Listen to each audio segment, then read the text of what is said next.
Hi friends, మీకు కనుక ఈ వీడియో నచ్చినట్లయితే తప్పకుండా లైక్ చేయండి. అమర్ వాళ్ళ అమ్మ నాన్న ఇద్దరు కూడా ఆరు ఫోటోని పూజ దగ్గర ఉంచడంతో ఆరు కంగారు పడిపోతూ ఉంటుంది.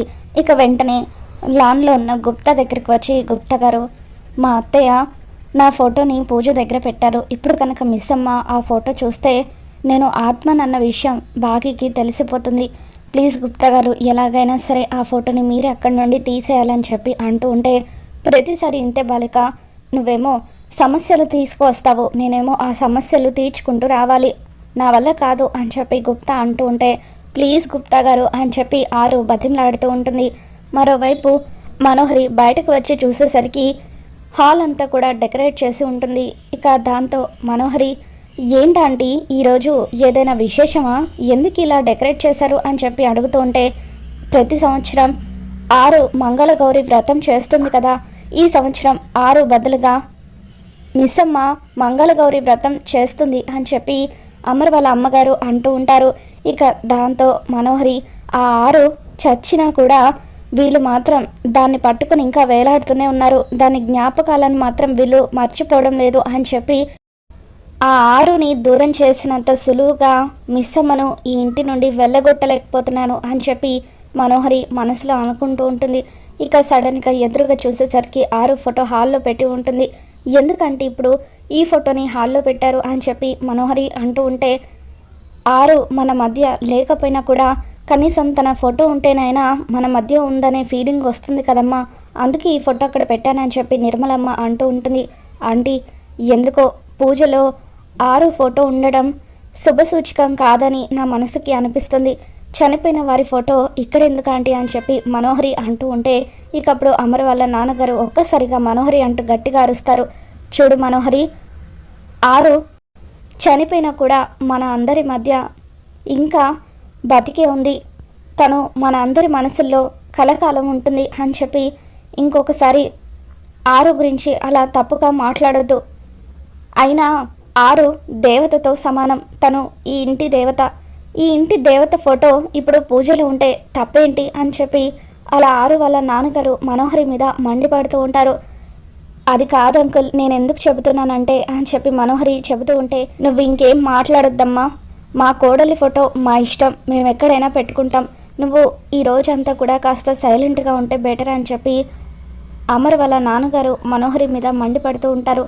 ఈ ముసలోడేంటి పొద్దున ఇంత సీరియస్ అవుతున్నాడు, పొరపాటున ఇప్పుడు ఆ మిస్ అమ్మ గనక ఆరు ఫోటోని చూసేస్తే అది ఆత్మగా మారి దానితో మాట్లాడుతుందన్న విషయం అమర్కి చెప్పేస్తుంది.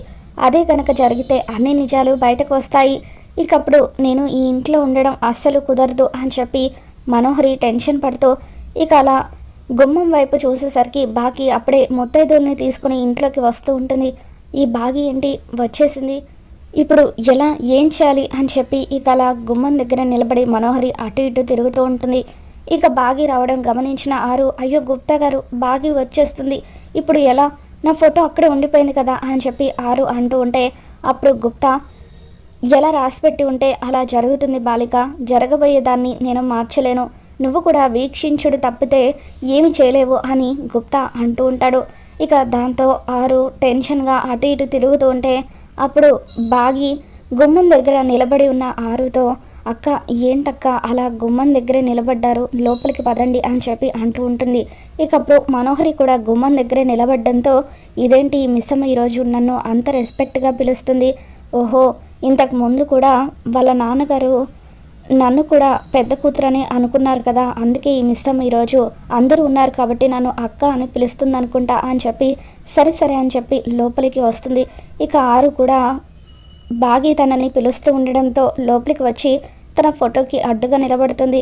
మనోహరి కూడా ఆరు ఫోటోకి అడ్డుగా నిలబడుతుంది. ఓసే మనో, నువ్వెందుకే నా ఫోటోకి అడ్డుగా నిలబడుతున్నావు, నీ బండారం అంతా బయటపడిపోతుందని భయపడుతున్నావా అని చెప్పి ఆరు అనుకుంటూ ఉంటుంది. పూజకు కావాల్సినవన్నీ కూడా బాగి సిద్ధంగా ఉంచుతుంది. ఆరు మనోహరి ఇద్దరు కూడా అలా ఫోటో దగ్గర నిలబడి ఉంటారు. అప్పుడు అమర్ వాళ్ళ అమ్మగారు, అమ్మ మిస్సమ్మ ఏంటి నలుగురు ముత్తైదులే ఉన్నారు అని చెప్పి ఐదో ముత్తైదు ఎక్కడ అని చెప్పి అంటూ ఉంటే, అదిగోండి అక్కుంది కదా అని చెప్పి ఆరు వైపు బాగి చూపిస్తూ ఉంటుంది.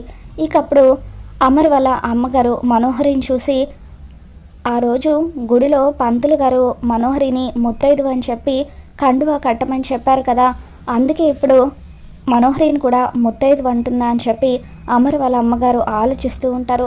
పెళ్ళైన వాళ్ళనే కదా ముత్తైదు అంటారు అని చెప్పి అంటూ ఉంటే అక్కకు ఆల్రెడీ పెళ్ళైపోయింది కదా అని చెప్పి బాగి అంటూ ఉంటుంది. ఇదేంటి ఈ మిశ్రమకు నాకు పెళ్ళైన విషయం ఎలా తెలుసు అని చెప్పి మనోహరి టెన్షన్ పడిపోతూ ఉంటుంది. అక్క అలా నిలబడి ఉన్నారేంటి, కూర్చోండి అక్క అని చెప్పి బాగి అంటూ ఉంటుంది.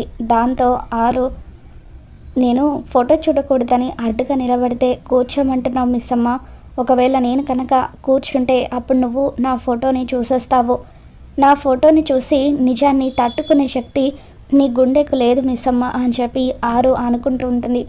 అక్క కూర్చోండి అక్క, మీరు కూర్చుంటారా, నేను రావాలా అని చెప్పి బాగి సీరియస్గా అంటూ ఉంటే వద్దు వద్దు నేనే కూర్చుంటాను అని ఆరు సైగ చేసి చెబుతూ ఉంటుంది. ఇక అప్పుడు బాగి తనకి చెబుతుందేమో అనుకొని మనోహరి కూడా అలా కింద కూర్చొని ఉంటుంది. పూజ జరుగుతూ ఉంటుంది. పంతులు గారు మంత్రాలు చదువుతూ ఉంటారు. ఇక అలా పూజ జరుగుతూ ఉండగా అనుకోకుండా బాగి ఆరు ఫోటోని చూస్తుంది. ఇక దాంతో బాగి ఒక్కసారిగా షాక్ అవుతూ ఉంటుంది. ఇదేంటి అక్క ఫోటో ఇక్కడుంది అని చెప్పి బాగి అంటూ ఉంటే ఇక అప్పుడు నిర్మలమ్మ, ఆరు మన మధ్య లేకపోయినా కూడా తన ఫోటో అయినా ఉంటే మన మధ్య ఉన్నట్టుగా అనిపిస్తుంది కదమ్మా, అందుకే నేను ఆ ఫోటోని అక్కడ పెట్టాను అని చెప్పి నిర్మలమ్మ అంటూ ఉంటుంది. ఇక దాంతో బాగి, అది కాదత్తయ్య, నేను మాట్లాడేది ఆరు అక్క గురించి కాదు, పక్కింటక్క ఫోటో ఇక్కడుందేంటి అని చెప్పి బాగి అంటూ ఉంటుంది. పక్కింటక్క ఎవరమ్మా, తను నా పెద్ద కోడలు ఆరు అని చెప్పి నిర్మలమ్మ అంటూ ఉంటుంది. ఇక దాంతో బాగి ఫోటో వైపు ఆరు వైపు అలా ఆశ్చర్యంగా చూస్తూ ఉంటుంది. నేను ఏదైతే జరగకూడదు అనుకున్నానో అంతా జరిగిపోయింది అని చెప్పి మనోహరి టెన్షన్ పడుతూ ఉంటుంది. దీనికి ఈ నిజం తెలియకూడదు అనుకున్నాను కానీ తెలిసిపోయింది. అటు అమర్కి కూడా బాగి ఆరు ఇద్దరు రక్తం పంచుకొని పుట్టిన చెల్లెళ్ళు అన్న నిజం తెలిసిపోయింది. ఇప్పుడు ఈ బాగి నిజం చెప్పకుండా ఎలా ఆపాలి అని చెప్పి మనోహరి ఆలోచిస్తూ ఉంటుంది. మిస్ అమ్మ, ఇప్పటి వరకు నువ్వు మా అమ్మని చూడలేదు కదా, తనే మా అమ్మ అని చెప్పి అమ్ము బాగికి చెబుతూ ఉంటుంది. ఇక దాంతో తను మీ అమ్మన అని చెప్పి బాగి ఒక్కసారిగా స్పృహ కోల్పోతుంది. అమర్ కూడా అప్పుడే పూజ కోసం అని చెప్పి కిందకి వస్తాడు. మిస్ అమ్మ కళ్ళు తిరిగి పడిపోయింది అమర్, ఏమైందో చూడు అని అమర్ వాళ్ళ నాన్నగారు అంటూ ఉంటారు. ఇక వాటర్ తీసుకువచ్చి బాగి మొహం మీద అమర్ నీళ్లు చల్లుతాడు.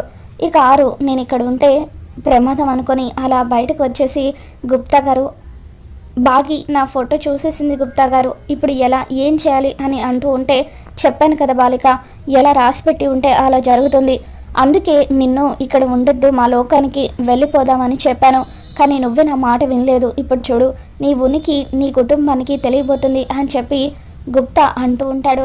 ఇప్పటికైనా మించిపోయింది ఏమీ లేదు బాలిక, రా బాలిక మా లోకానికి వెళ్ళిపోదాం అని గుప్తా అంటూ ఉంటాడు. లేదు గుప్తా గారు నేను రాను అని ఆరు అంటూ ఉంటే, ఎందుకు బాలిక అంత మొండి పట్టుదల పడుతున్నావని చెప్పి గుప్తా అంటూ ఉంటాడు.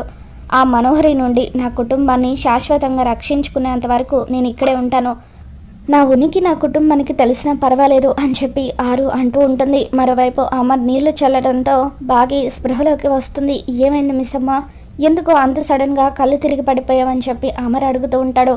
అక్క ఫోటో అని చెప్పి బాగి అంటూ ఉంటుంది. అది నా ఆరు ఫోటో అని చెప్పి అమర్ అంటూ ఉంటాడు. ఇక అప్పుడు బాగి, అది కాదండి, అక్కని నేను ప్రతిరోజు కూడా ఈ ఇంట్లో చూస్తున్నాను, అక్కతో మాట్లాడుతున్నాను కూడా, ఇన్ని రోజులుగా మీకు పక్కింటక్క అని ఒక అక్క గురించి చెబుతూ ఉంటాను కదా, అప్పుడప్పుడు నేను లాన్లో కూడా మాట్లాడుతూ ఉంటాను, అది ఆరు అక్కతోనే అని చెప్పి బాగి అంటూ ఉంటుంది. ఇక అప్పుడు మనోహరి అడ్డుపడుతూ, ఏం మాట్లాడుతున్నావు మిస్ అమ్మ, చనిపోయిన ఆరు నీ కళ్ళకు కనిపిస్తుందా, నమ్మడానికి మేమంతా ఏమైనా పిచ్చి వాళ్ళలాగా కనిపిస్తున్నామా అని చెప్పి మనోహరి అంటూ ఉంటుంది. లేదు మనోహరి గారు, నేను నిజమే చెబుతున్నాను అని బాగి అంటూ ఉంటుంది. ఇక దాంతో అమర్ ఒక్కసారిగా షాక్ అవుతూ ఉంటాడు. సార్ నాకెందుకో మిస్ అమ్మ చెప్పేది నిజమేనేమో అనిపిస్తుంది, ఎందుకంటే మన మేడం ఆత్మగా తిరుగుతుందని ఆ రోజు కొడైకెనాల్ పంతులు గారు కూడా చెప్పారు కదా, అందుకే మిస్ అమ్మ మన మేడంతో మాట్లాడుతుంది అనుకుంటా, బతికుండగా మేడం మిస్ అమ్మని చూడాలని ఎంతగానో ఆరాటపడ్డారు, అందుకే కనీసం చనిపోయిన తర్వాతైనా మిస్సమ్మతో ఇలా మాట్లాడుతున్నారనుకుంటా అని చెప్పి రాతోడు అంటూ ఉంటాడు. ఇక దాంతో బాగి, ఏంటి బతికున్నప్పుడు ఆరు అక్క నన్ను కలవాలనుకుందా, ఎందుకు అలా అన్నావు రాతోడ్, నిజం చెప్పు అని బాగి రాతోడిని నిలదీస్తూ ఉంటుంది. ఇక దాంతో రాతోడ్, సార్ ఇక నిజం చెప్పకుండా ఉండడం నా వల్ల కావడం లేదు, నేను మిస్సమ్మకి నిజం చెప్పేస్తున్నాను అని చెప్పి, బతికుండగా నువ్వు ఫోన్లో మాట్లాడావు కదా మిస్సమ్మ కొడైకెనాల్లో ఒక అక్కతో, ఆ అక్క మరెవరో కాదు మా మేడం, ఆరు మేడం అని చెప్పి అలా రాతోడు ఒక్కసారిగా ఏడుస్తూ ఉంటే ఇక బాగి కూడా ఆ విషయాన్ని తెలుసుకొని కుమిలి కుమిలి ఏడుస్తూ ఉంటుంది. ఇక మొత్తానికి అలా అమర్కైతే బాగి ఆరు ఆత్మతో మాట్లాడుతుందన్న విషయం అయితే తెలిసిపోతుంది.